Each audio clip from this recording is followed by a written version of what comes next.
Hey guys, welcome back to the channel. My name's Chris. In this episode, yes, we are building a very simple yet very elegant drill caddy. Reason being, well, my wife, I think, is stealing my drills. When I go to grab one, they're missing. Here's the deal. So this is hers. This is gonna be mounted somewhere in the house. It's actually made from Baltic birch and walnut. It could be a standalone unit. As you can see, it does have a base, has a nice little chamfer on the base. Could be a standalone unit, but we're gonna hang it somewhere in the house. That way it's accessible. You have two small drills here. You have drill bits and everything you need, even a tape measure and a place to charge it as well. But I'm gonna try to decipher on where my drills are going. So this is kind of what happens. Honey?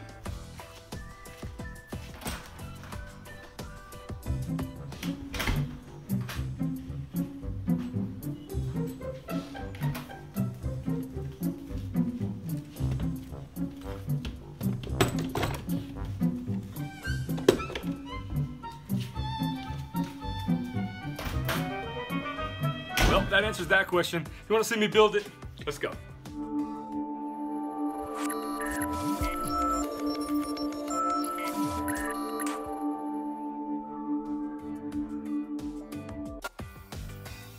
All right, well, thanks for joining me, guys. Let's just jump into this. We're gonna start out by ripping down a piece of Baltic birch plywood, 3/4 of an inch in thickness. The width and length in this is gonna vary depending on, well, what tools you're gonna be putting up and what accessories you're gonna be using as well. And once I've got all the Baltic birch cut to size, I'm then gonna go ahead and do a trick here where I'm gonna tape down a piece of rough sawn walnut using the CA glue and blue tape method. Gonna put some blue tape on there. We're gonna adhere this down to one of my panel cutting sleds. And instead of running this through the jointer to true up one edge, we're gonna do it this way. You can see here, it runs along the table saw blade, and now we have a reference edge that is exactly 90 degrees to the back piece.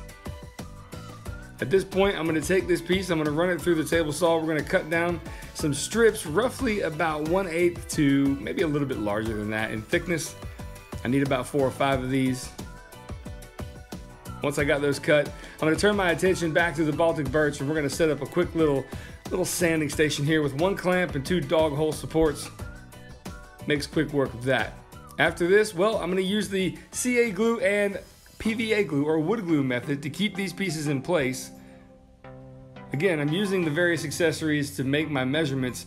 Once everything is adhered temporarily with that CA glue, I turn it over, use some brad nails, and once that wood glue, well, once it does its job, it's gonna be all the strength we need. Pieces coming together nicely and pretty quickly as well.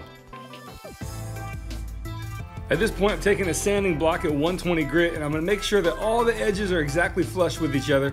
They were pretty close, maybe off by about a 32nd of an inch in spots, but that sanding block made quick work of that. Now it's time to take some walnut and cut them into 4 equal pieces. These are gonna be the drill supports, and you're gonna see how that's gonna work just in a little bit, but these are roughly 2 inches by 6 inches. I'm then gonna take a nice curve to them by drawing or tracing a sanding pad, taping all 4 pieces together and making my way to the bandsaw. I'm definitely gonna leave this cut very proud of the line. That way I can take it over to the spindle sander and make some final adjustments, really smoothing that curve out real nice. Taking the measurement from the drill support, I'm then cutting some of that banding you saw me make, those thin strips of walnut. And now it's time to use, yep, again, CA glue and regular glue, or wood glue, a little bit of brad nails to get it all in place. And as you can see, I'm taking it over to the disc sander to kind of get it all nice and smooth in certain areas. And that piece of edge banding is actually a little bit proud on one side. And the reason being is that's gonna be the adjoining faces that are gonna actually hold the drill in place. You'll see what I'm talking about here in a little bit. Of course, the measurements are only based upon the width of the drills or the impact driver, as you see there. And I'm basically just gonna glue this in place, tack it in place with a brad nail, and then put some clamps to it and wait a few hours to let it set up. Once that's done, I realized the clamps really weren't necessary, so I just decided to go ahead and glue and brad every piece in, which makes a little bit, quicker work of things. And I think in terms of holding what it needs to hold, it's gonna be plenty strong. So I actually like the edges of Baltic birch. I think they look pretty nice. As you probably have seen in a lot of my videos, I use this material a lot. But this drill storage station is for the wife, and she doesn't particularly like those edges, so we're gonna cover it up with some of this walnut edge banding. You saw me make that earlier. Now, it's pretty simple to attach this. I'm using a 23 gauge pin nailer, but there are multiple ways to attach edge banding to pieces, and I'm gonna give you a couple examples here. One, you see the pin nailer, but here's the second one. Rockler offers these bandy clamps that are actually fantastic for this application. There's a piece of elastic band that actually stretches and holds the piece in place while you wait for it to dry for a few hours. And another method that has been around for a long time is just your simple blue tape. This works really well in a pinch, and actually I could have done the whole project with this, but you know what? I chose to show you multiple methods to go ahead and do it this way, and that's what we did. Now, the piece of edge banding you see here is being chamfered on the edge. Reason being, it's a little bit thicker than the rest of them because I want a little bit more support on that one due to the fact it's going to be housing the charging station up above. And I think the bandy clamps work really well here as well. And there we go. Just wait a few hours, and now it's time to flush trim all of that edge banding down to the level of the plywood using a flush trim bit on my router.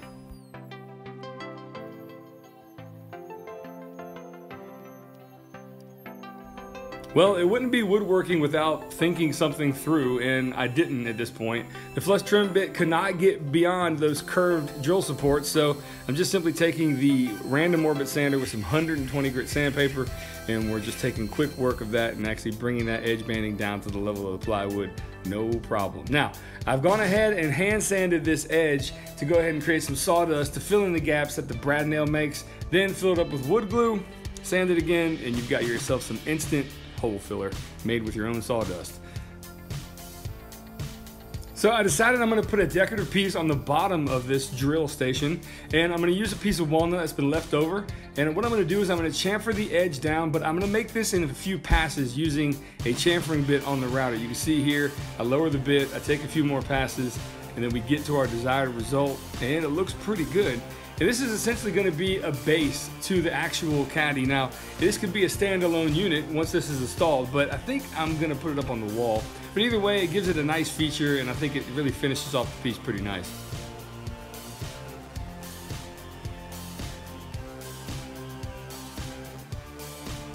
Nothing too fancy here, some glue and some brad nails to hold it in place. And yeah, I'm really liking how it's turning out. But now it's time to go ahead and apply some finish. So I've decided, because of all the nooks and crannies in this piece and the relatively small size of it, I was going to go ahead and use a spray lacquer. Now, I could have pre-finished all these pieces before assembly. That would have been a different story altogether, but I didn't, so spray lacquer is going to work well. Once the first coat is on, we're going to take some 400 grit sandpaper, and we're just going to kind of break down the edges a little bit. We're going to kind of smooth it out, and then wipe off the dust with a cloth, and then come back with a second coat. I do recommend doing 3 coats like this, which I did here, and the results are actually really nice. The piece feels good to the touch, and you've got some durability as well. So the piece is essentially finished at this point, but I think it needs a little something extra, and this is going to be it. So I figured, you know, when you're using a drill around the house, you may be putting up anchors, you may be doing pictures, who knows what you're doing. But you might need a tape measure as well, so we're going to keep that close by putting a tape measuring, you know, holder on the side. And I've taken a piece of walnut, trimmed it down, and I've sanded it on the spindle sander to that kind of 15-degree bevel, removing some material to give the tape measures clip a little bit easier area to slide into. These pieces essentially are going to be cut on the bandsaw and sanded as well, and they're going to be the spacer blocks to hold the actual strip of walnut that's going to allow that tape measure to slide right on in.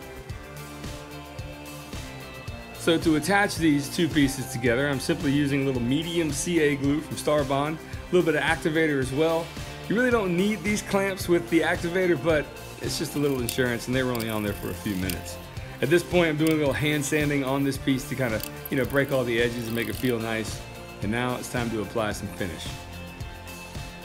Not going to use spray lacquer here, just going to use a little bit of paste wax to bring that richness out of the walnut. I really do love the combination of wax and walnut. It looks really beautiful. And at this point, I'm going to attach it to the side. I'm going to use some CA glue to kind of temporarily put it on. I got a spacer block there measured out, and there it is. We're going to let that tack up for a minute, and then I'm going to take an ice pick and go ahead and kind of put these little markings in there where I'm going to pre-drill a few holes, countersink them, and then I'm going to sink some brass screws into the side. I've gone ahead and coated these screws with a little bit of wax as well. That way they go in there and I don't break off those heads. Brass screws can be a little bit less durable than, say, your stainless steel ones.